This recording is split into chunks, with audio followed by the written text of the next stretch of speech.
Adriana Faria, coordenadora jurídica parlamentar da Federação Nacional dos Trabalhadores do Judiciário Federal e Ministério Público. Bom dia a todos. Agradecer ao senador pela oportunidade, pelo seu trabalho. A gente deveria ter começado pela CPI, né? Esse seria o caminho. Muito bem. Rita, eu posso dizer que nós somos o exemplo da incongruência dessa reforma. Eu tenho mais de 20 anos de serviço público também e tenho 45 anos. Então, eu pego a regra de transição e você não. Isso não traz nenhuma razoabilidade, né? Não tem nenhuma razoabilidade nisso. E só vou fazer uma observação em relação à tua fala, que é que o servidor público tem um emprego garantido. Bom, eu só anuncio que o próximo projeto é acabar com a estabilidade do servidor público, portanto, nenhum de nós tem um emprego garantido com esse projeto, sob a justificativa de que isso seria um privilégio, quando, na verdade, nós sabemos que a estabilidade é uma garantia para o cidadão. É a única garantia que o cidadão tem, que aquele que está no serviço público não está sujeito a atos de corrupção, porque ele pode dizer não sem ter medo de perder o seu emprego, né? Bom, eu tentei contextualizar minha fala. Só para ajudar, ele não tem direito a fundo de garantia também. Não tem direito. Essas diferenças dos sistemas que se equivalem, na verdade, elas não são colocadas, né? Bom, eu fiz uma preparação da minha fala e tentei contextualizar dentro da questão dos direitos humanos, realmente, que eu acho bastante importante. Em 1988, eu era adolescente.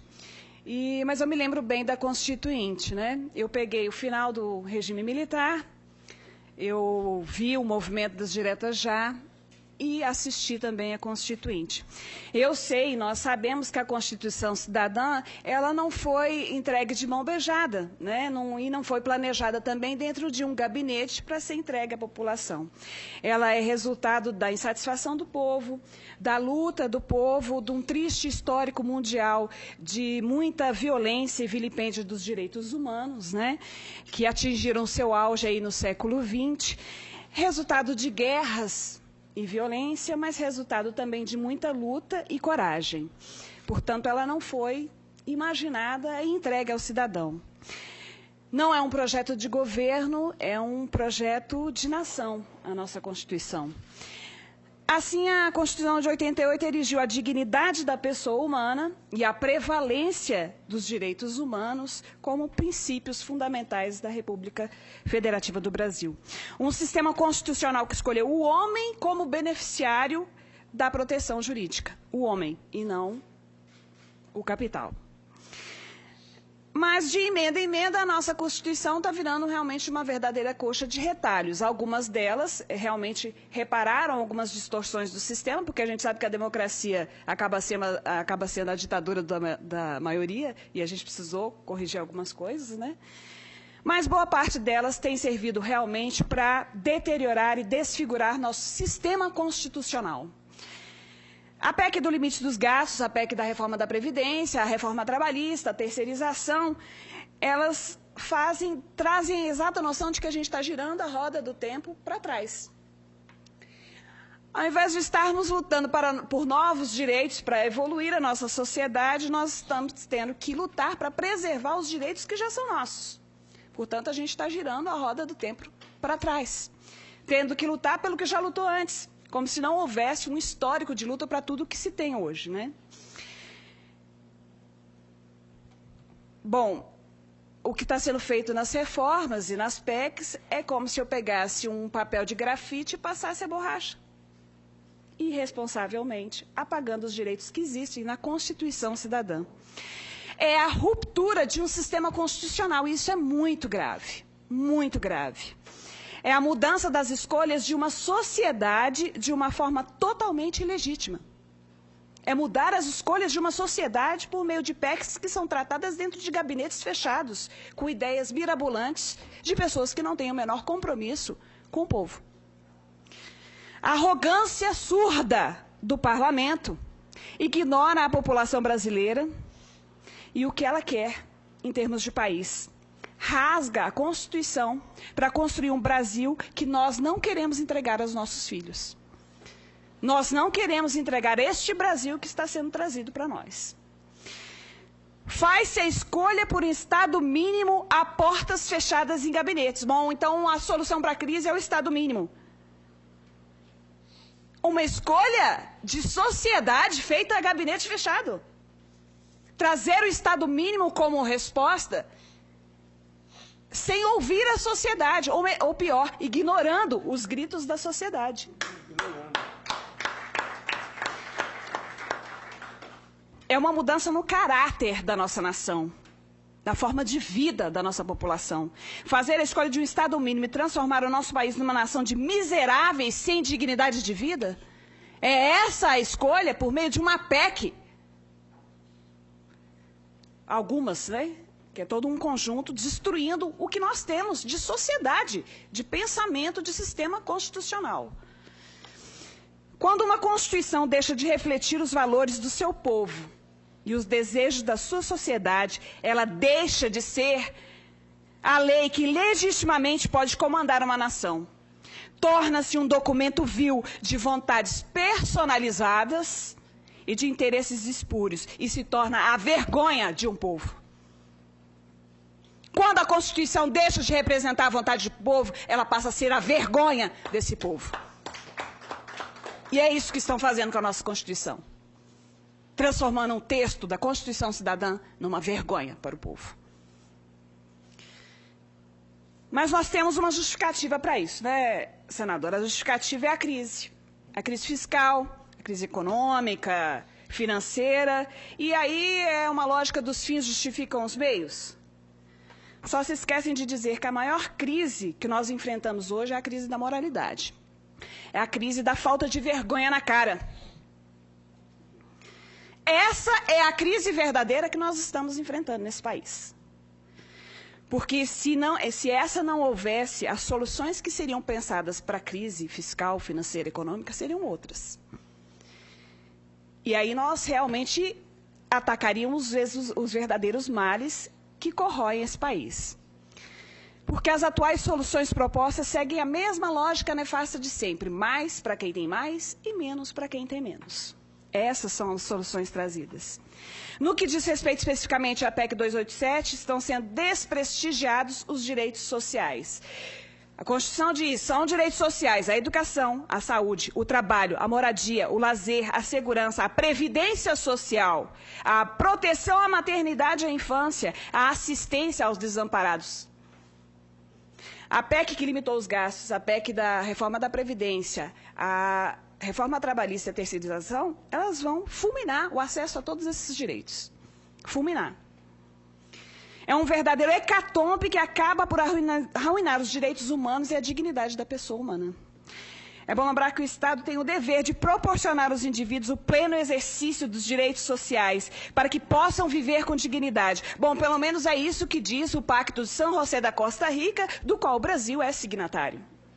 O Pacto de São José da Costa Rica diz também que nós temos que ter um desenvolvimento progressivo de acesso aos direitos sociais. E o que a gente está vendo, na verdade, é um retrocesso. Um retrocesso social inadmissível. Ora, veja, estamos girando mesmo a roda do tempo para trás. A Procuradoria Federal dos Direitos do Cidadão e o Conselho Nacional dos Direitos Humanos, 2 órgãos federais, portanto, publicaram na semana passada manifestações contrárias à reforma da Previdência. Esse foi um grande ganho para nós. A Procuradoria divulgou uma nota técnica mostrando que a PEC fere direitos fundamentais assegurados na Constituição.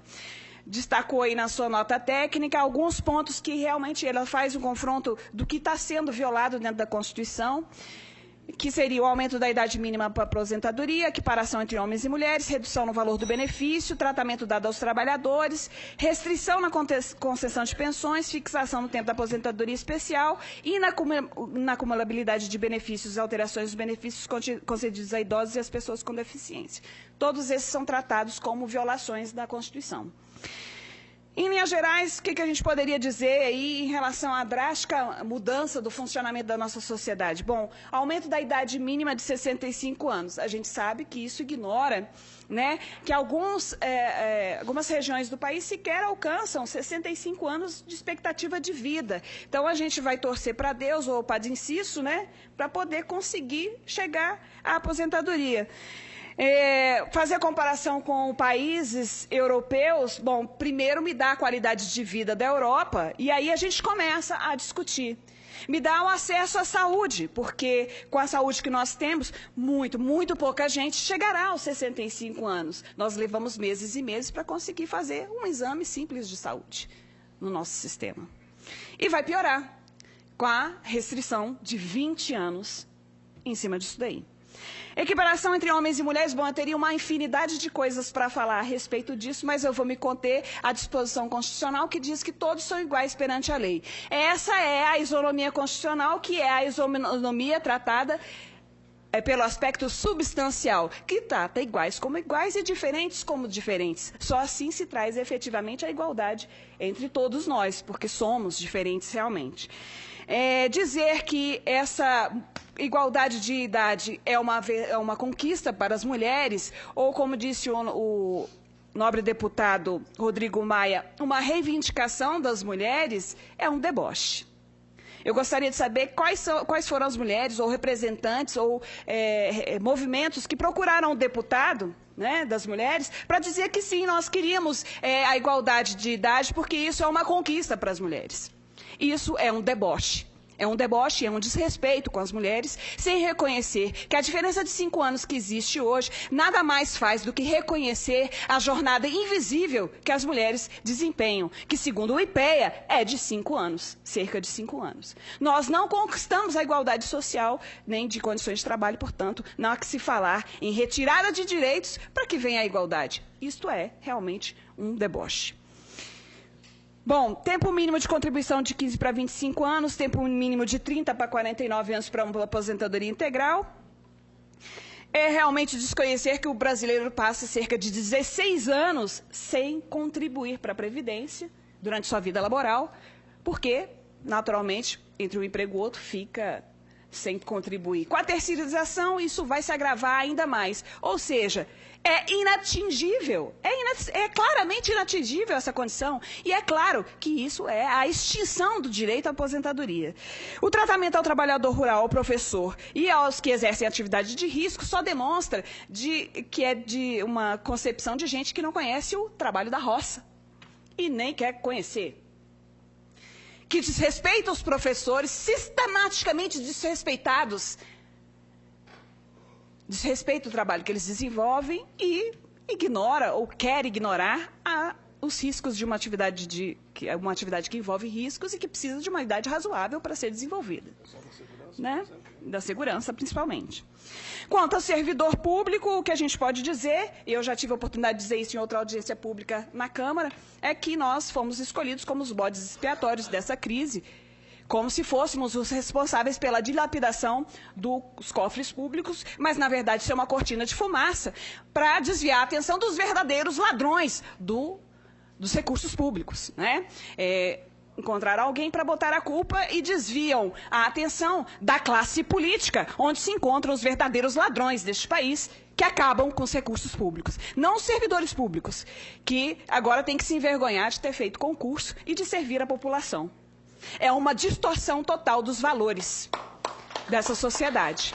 Mal sabe a população que este é um projeto para deixar a população com menos saúde, menos educação, menos justiça, menos todos os serviços que são disponibilizados à população num desprestígio sistemático ao serviço público, porque é claro muito melhor substituir um servidor público por um terceirizado ou por um comissionado que está a serviço da corrupção. Por fim, eu só gostaria de lembrar ao povo brasileiro que é preciso reagir. É preciso reagir e cobrar a fatura dos parlamentares urgentemente, porque nós somos a geração que tem a responsabilidade de não deixar este legado de miséria e de falta de dignidade humana que está sendo plantado agora para as próximas gerações. E só para finalizar, senador, eu vou pedir a licença para dizer sobre um poema que é antigo, mas que já foi usado várias vezes em diversas situações e que eu acho bem apropriado. Na primeira noite, eles se aproximam e roubam uma flor do nosso jardim. E não dizemos nada. Na segunda noite, já não se escondem, pisam nas flores e matam o nosso cão. E não dizemos nada. Até que um dia o mais frágil deles entra sozinho em nossa casa, rouba-nos a luz. E conhecendo o nosso medo, arranca-nos a voz da garganta. E não podemos dizer mais nada.